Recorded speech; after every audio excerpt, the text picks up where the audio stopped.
So this, for me, was one of the most concerning stories of this past week, by far. Ladies and gentlemen, welcome back to the channel. Today, this is Crypto Wealth, and we are going to be talking about some crypto news. Now, those of you who follow my channel know that I believe in the future of cryptocurrency. I believe this technology is going to change the world, and I believe decentralized cryptocurrency allows the average person to have more economic freedom than has ever been possible, probably in the history of mankind. And I believe this technology is changing the world. I believe it's going to change economics for the better for the average individual. And if you agree with me, do me a favor and smash that like button. Now, on this channel, I love to talk about the good, the bad, and the ugly. So today we're going to be looking at some of the news. And when I do these crypto news segments, I sometimes feel like I'm on an island discussing this stuff. I'm looking at mainstream headlines, not just crypto publications. Mainstream headlines, what they're saying about cryptocurrency, what they're saying about economics, and I am seeing confirming signs everywhere that cryptocurrency is the future. But we have to first understand why Bitcoin matters. Why was it created? It was originally created as a bit of a technological experiment to see if there was a way that we could create a digital currency, for lack of better terms, a digital unit of value that could be unmanipulated by a central authority, like a government or corporation.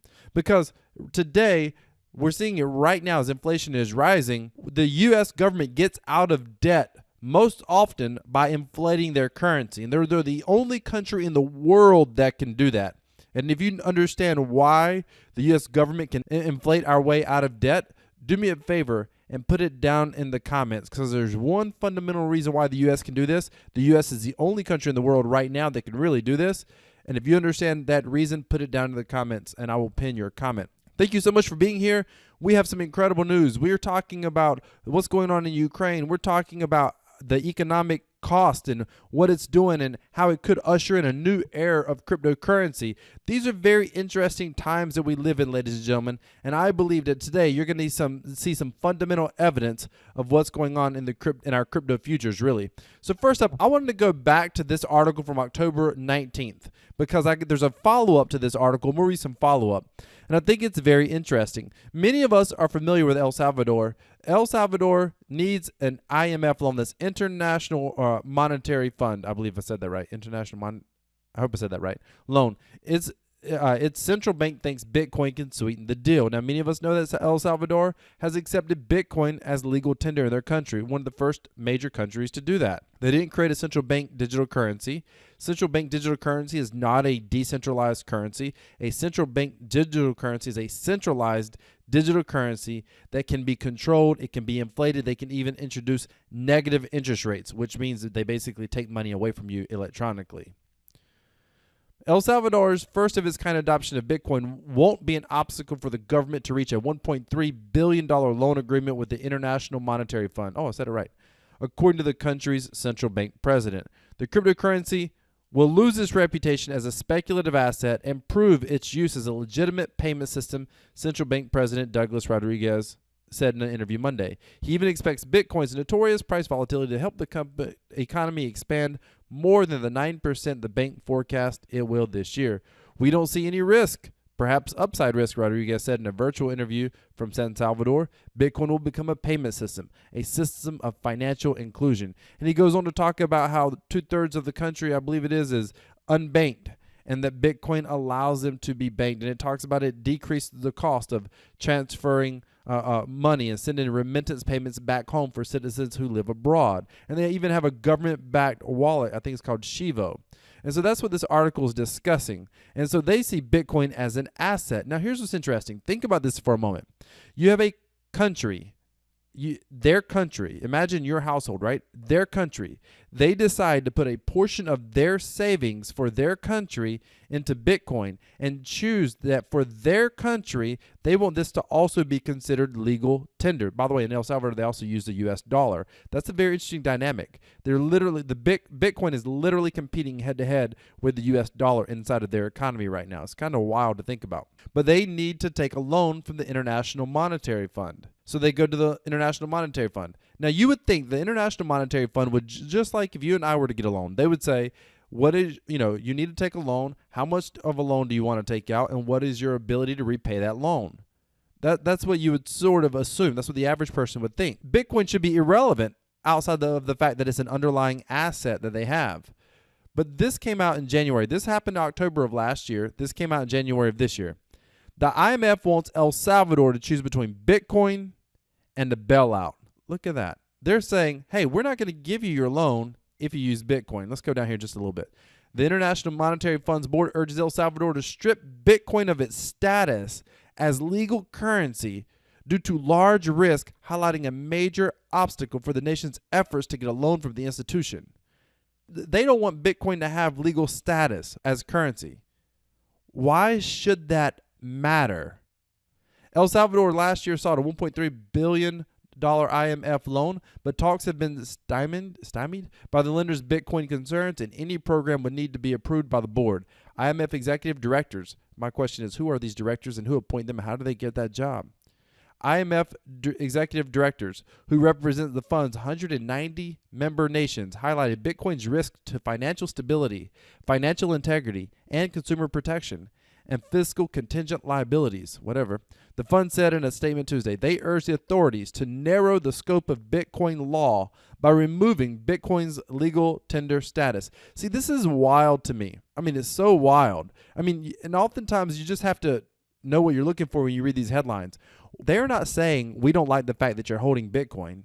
We don't like the fact that you have X amount of Bitcoin, in your treasury. And I don't even know how much, if any, they have in the treasury. But they're saying that that's not what they're complaining about. They're complaining specifically about we don't want to give you a loan based on what you have as a legal tender. Meaning we don't like, if they were to create a currency, a brand new currency tomorrow and call it the El Salvadoran dollar, is the IMF supposed to hate that? Would they hate that? They've never hated that before. They've never come down on any other country for that.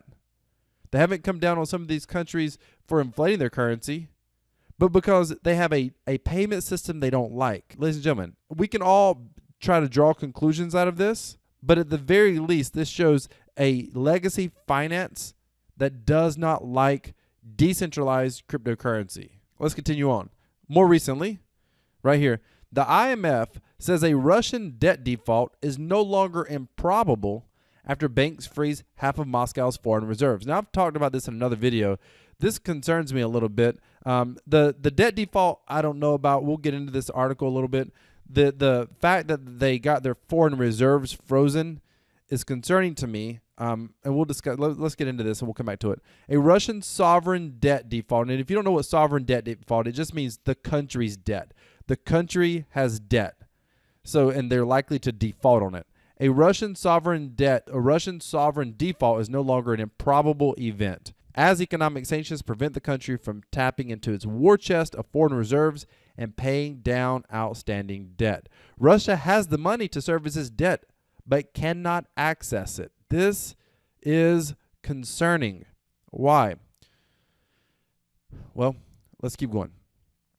Russia has built up approximately $640 billion in foreign reserves since it last invaded Ukraine, annexing Crimea in 2014, and suffering a slew of economic sanctions and retaliation. The Russian central bank could have used those reserves to prop up the value of the ruble and salvage its economy this month after sanctions levied against Russia over its February invasion of Ukraine caused the currency to tank. Yet, Russian finance minister admitted Sunday on state television that U.S., European, and Japanese sanctions mean the central bank can no longer access half of its foreign reserves. These foreign reserves are primarily in dollars. A lot of them are in dollars or dollar instruments. And the reason this concerns me so much, think about what happened here. Russia invaded Crimea. They saw that they had sanctions to contend with. So they decided clearly, before we do something like that again, we need to build up our war chest. So they built up financial reserves of $640 billion. And the whole idea was we have this war chest, literally a war chest, that we can use in future sanctions. They thought they were holding those $640 billion in basically what would be considered untouchable assets. The U.S. dollar, forever, the U.S. government has never, the standard is it's your money. It's not ours to do anything with. It's your money.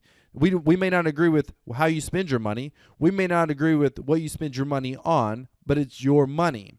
And now the U.S. government has come in and said, hey, The US dollar is the reserve currency, meaning most countries agree to trade between each other in US dollars. That has some sort of a certain safe haven status to it. But when the US government says now, understand they've set a standard. They've set a standard with China, with every other country, with South American countries around the world who use dollars, that, hey, they're willing to restrict our access to our dollars. Do you see the case for potential Bitcoin here, at least holding part of some Bitcoin? In my video, when I talk about 3 paths to crypto mass adoption, I talk about countries starting to diversify into something, and in some cases that could be decentralized cryptocurrency like Bitcoin or something else. If you haven't seen that video, I'll link it above. I'll put it in the description. I encourage you to watch that video. But this sort of thing right here could set a precedence that could cause people to start to look for something else. And it's concerning to me, even though, listen, I'm not supporting Russia. Don't give 2 craps about Russia. I am absolutely a free market capitalist at my core. True free market capitalist, by the way, not crony capitalism. True free market capitalist at my core. This right here is unfortunate, what is happening with these sanctions. And I think it's setting a pretty bad standard. So, and now here's the other part. If Russia defaults on its debt, what they're saying they're going to do, by the way, if you read the article, they're going to print rubles to pay their debt, which, by the way, is exactly what the U.S. government does, just so you know. Like the U.S. government, we print more dollars to pay off our debt. That's how we pay it off. We are in more debt than any country, any civilization has ever been in the history of the world. Let that sink in. And we actually are growing that debt faster than any country ever has. Like, we have more debt than what we can even. Anyway, it's impossible to pay the debt off right now. Impossible. The only way to pay it off is to print more money. And the only reason we can get away with that is because the U.S. dollar is the world reserve currency. I just gave you a huge hint to a question I asked you earlier. If you call that, put it down in the comments. So therefore, Russia is going to attempt to do the same thing. Of course, the ruble is not, which is their dollar. The ruble is not the USD, the US dollar. So most countries, they're not going to accept it. Russia's just trying to say, hey, we're trying to make good on this. You don't want to accept it. We're trying to make good on this. My question is, what's going to happen with that? Are they going to, probably not going to accept the rubles. I get that. So is the Russian government going to basically burn it, essentially, for lack of better terms? Or are they going to release that into their economy? Because if they do, that's definitely going to cause their economy to collapse. It's probably going to collapse anyway. If the Russian economy collapses, the question is, what's going to happen? What Russia's looming debt default means for global economy. Russia is careening towards a debt default that will hurt its economy for years and cost investors a fortune. But its worst effects are unlikely to result in a global economic crisis, experts told the Post. See, I don't know if I agree with this. I hope it's correct. But keep in mind, the same experts that we read about in mainstream news said back in late December, early January, that in the U.S., our inflation was going to be a temporary situation. Now they're saying it's going to potentially get much worse. And they were saying it was going to get worse, by the way, before the invasion of Ukraine, just so you're aware of that. The first major test of Russia's ability to pay its debt will come Wednesday, when the country is due to make $117 million interest payment on some of its bonds. That payment is supposed to be made in U.S. dollars. See? That's because the U.S. dollar is the world reserve currency. And the country has little access to the U.S. currency after it's been frozen out of its global market because of sanctions from the U.S., EU, and others. Russia has the money to service its debt, but cannot access it. We said that before. If the country isn't able to pony up payment in dollars, it will likely be declared in default.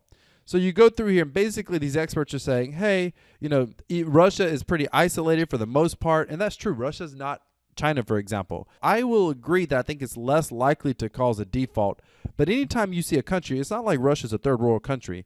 Anytime you see a major country that does major international business default on its debt, that is interesting.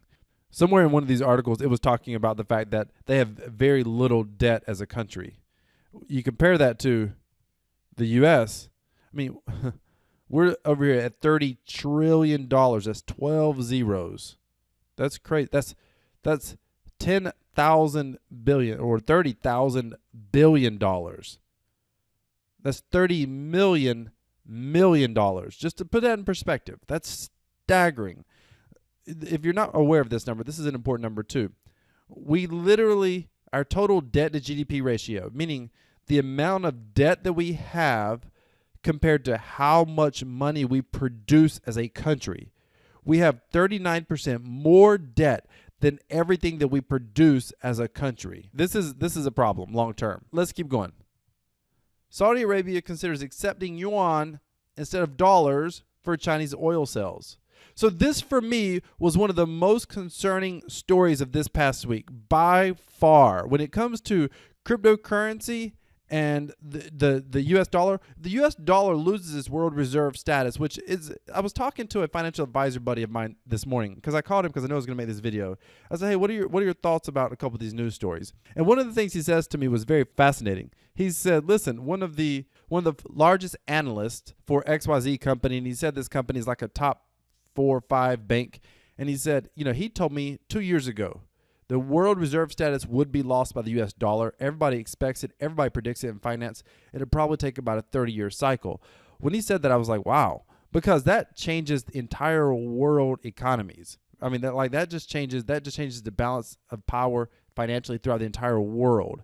The question is, how is that going to get navigated, and how are countries going to deal with that? Saudi Arabia considers accepting yuan instead of dollars for Chinese oil sales.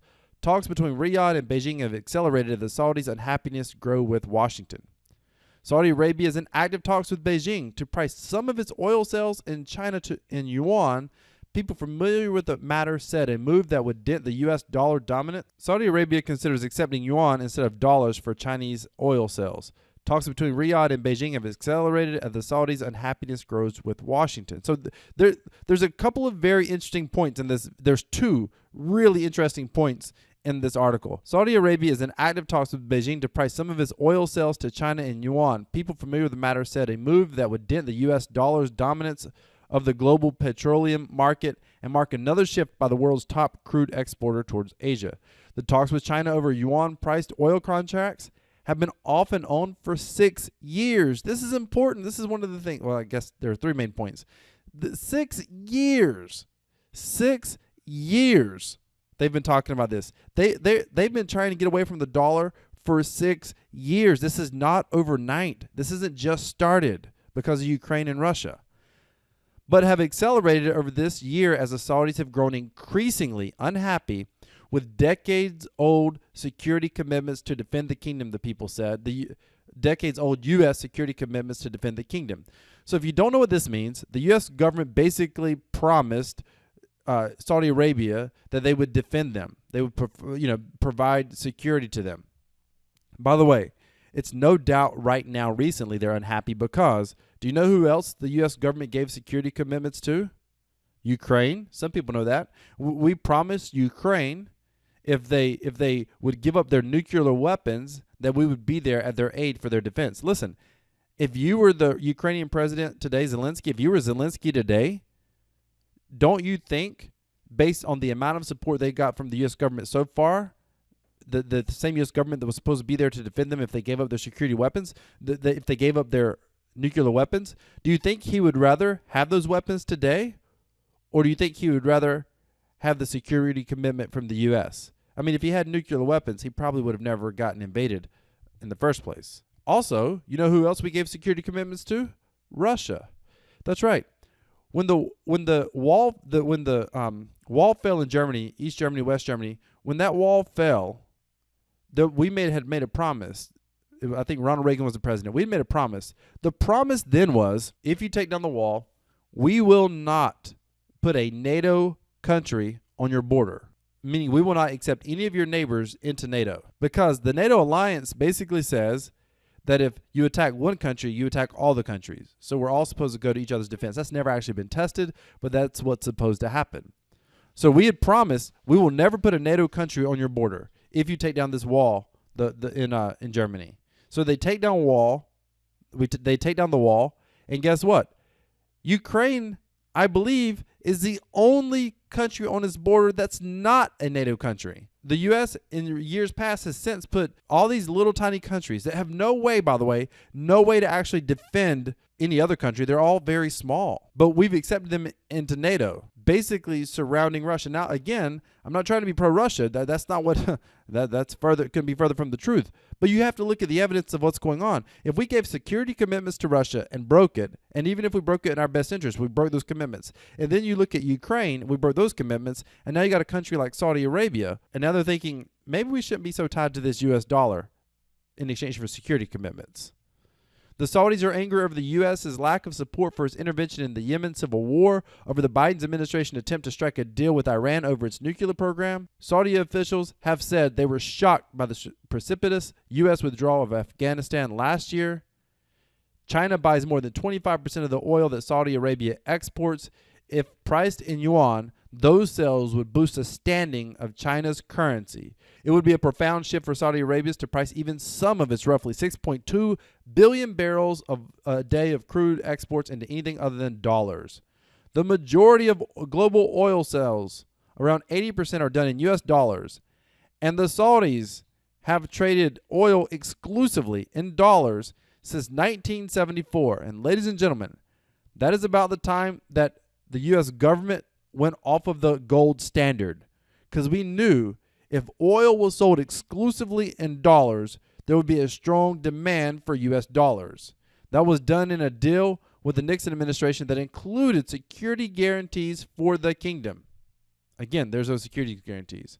So China introduced yuan-priced oil contracts in 2018 as part of its effort to make its currency tradable across the world, but they haven't made a dent in the dollar's dominance of the oil market. For China, using dollars has become a hazard highlighted by U.S. sanctions on Iran over its nuclear program and on Russia in response to the Ukrainian invasion. Now, there's a bigger underlying story here. It says right here, if the oil is priced in yuan, those sales would boost the standing of China's currency. Why is that interesting? There's a whole nother part that's not mentioned in this article, and that is that China has already released their central bank digital currency. They released it. They launched it officially during the Winter Olympics. No accident. Now they're looking at their cross-border CBDC ambitions. They're trying to get their digital currency to go cross-border, to be available to be used in global trade. They've already, listen, people in the U.S. don't understand this is happening already. They think digital currency, like a country having a digital currency, is still way off. Well, China's already doing it. Not only is China doing it, Russia accelerates their CBDC efforts as U.S. and EU ponder swift ban of Russian banks. By the way, this article is from December. So again, this stuff has been in the works for longer than we sometimes realize. Russia is accelerating efforts to develop a CBDC in light of possible sanctions in its financial industry from the U.S. and EU. At the same time, the country is preparing a bill for lawmakers that would make a zero-tolerance approach to cryptocurrency. Catch that. This is important. By the way, China did the same thing. China banned cryptocurrency trading, but they created their own central bank digital dollar. With the threat of Russian banks being possibly disconnected from global financial system, Moscow is working to develop a central bank digital currency in an effort to give its domestic banks international liquidity should this happen. As the world waits to see if Moscow intends to invade Ukraine, spoiler, they did, American officials are reportedly talking to their counterparts in Europe about preparing broad sanction package, which would include banning Russian banks from using the SWIFT interbank system. Such a move would curtail Russians' banks' access to foreign liquidity in the form of the world major currencies such as dollars, euros, or yen. The Bank of Russia is cognizant of the risk this presents to the broader stability of the Russian banking system should this occur, and is accelerating efforts on developing a central bank digital currency. Okay, so there you have it. China and Russia are ahead of the U.S. when it comes to CBDC. China and Russia have basically outlawed, they haven't made it easy. They've strongly restricted the average citizen's ability to be able to use cryptocurrency. So when people look at things like Biden's announcement, his executive order, and they're like, oh, this is for Bitcoin because he said we needed a cryptocurrency framework. Yeah, but I'm willing to bet that framework is really intended for CBDC, central bank digital currency, in the U.S., and it's meant to restrict Bitcoin. The U.S. government, the IMF, the International Monetary Fund, neither one of those entities want to see Bitcoin as legal tender anywhere because it can't be controlled, which is exactly why we should enjoy this currency. We should like this currency. Now, I've got some content coming up where I'm going to be looking at companies and projects and cryptocurrencies out there that are aware of such pending legislation, if you will, and they are taking steps to improve their technology to the point that they could be a viable currency for the average person like you and I out there. And if you want to see that kind of content, do me a favor and smash that like button. Also, if you haven't seen my video on the 3 different paths to Bitcoin mass adoption or crypto mass adoption, but if you haven't seen that video, I'm going to link it above in the top right-hand corner. Go take a look at that video. Ladies and gentlemen, if you like crypto wealth, crypto news, smash that like button. Decentralized cryptocurrency equals freedom. This is Crypto Wealth. I'm out.